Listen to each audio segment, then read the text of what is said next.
They definitely both looking to finish each other, either whether it be via strikes to the body or via Submission. submission. Muntik pa. Muntik pa.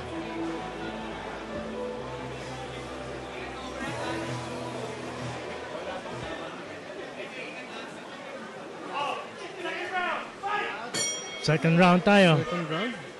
Fight between Ezekiel Isidro versus Nico Alego. Nico Alego with that first kick. Body kick by Isidro and then a takedown.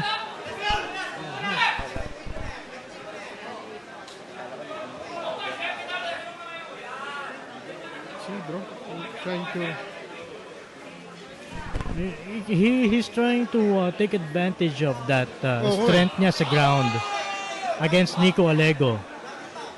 Now Nico Alego trying to go for that Kimura against Isidro. It's interesting kasi siya yung nasa ilalim. Oo. But he's the one trying to get that submission. Pero naipit sa ilalim yung kamay. Yun lang, nakawala. Now Isidro taking advantage of that, being pushing Alego against the fence. Now getting the back of Getting the back, Alego. trying to get another...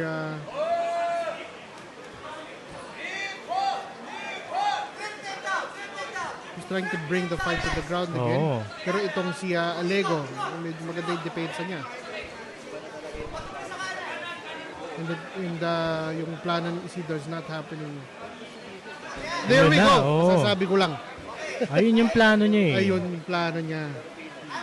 Wait for Alego to move to do a strike and then gagamitin Yan na, niya yun. nakuha na yung likod ni Nico Alego. Let's see if Isidro can finish this fight with this position.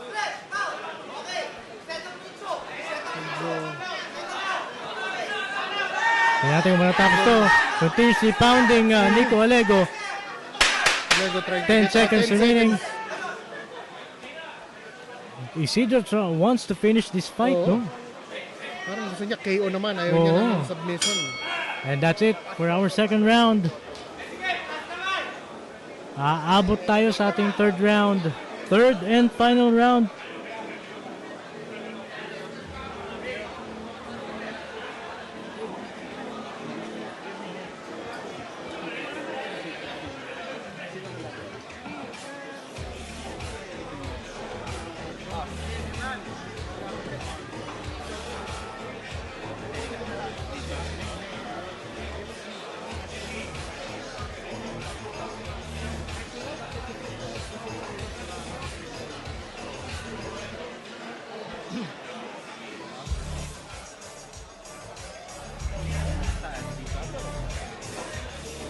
It's been a very competitive first two rounds for these fighters.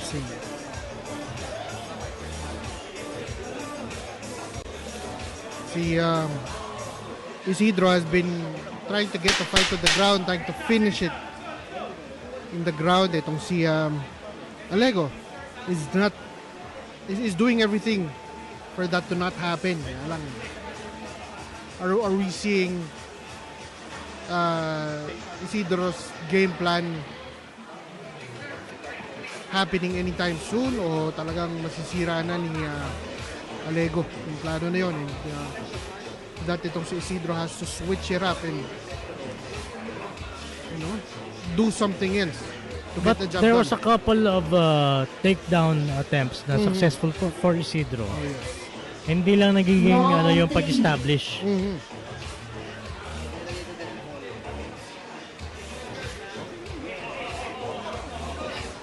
Medyo nakakahanap din kasi ng kumbaga medyo way out itong si Alego Oo. with those attempts. Third and final round tayo.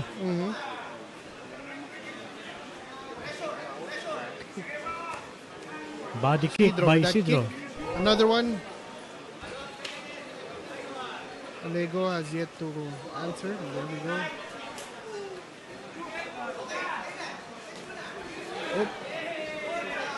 Yun na, huli yun. Nahuli, dali. Successful takedown by Isidro.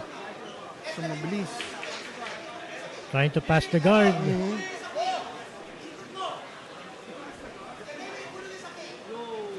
Yun na. Will he get it this time? Yun ang malaking question.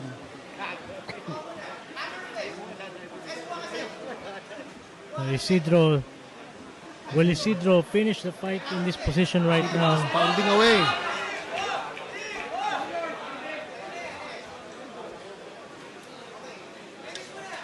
Oh. Inaabot na naman si Alego doon. And another. Dalawang suntok ang pumasok. Dalawang malinis na.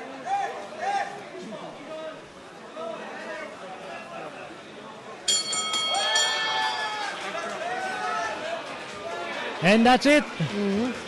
Natapos ang laban.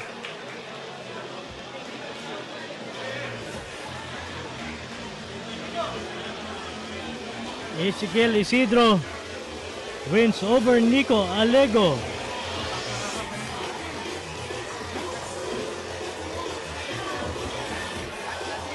Let's wait for the official decision. And while we wait for the official decision or for the official result of the fight, we would like to invite everyone, all of our mga kababayan dyan, to watch the URCC Dynasty Fight Club sa ABS-CBN iWatchUFC.com. In the blue corner, Ezekiel Isidro! So it's official, Ezekiel Isidro winning the fight against Nico Alego.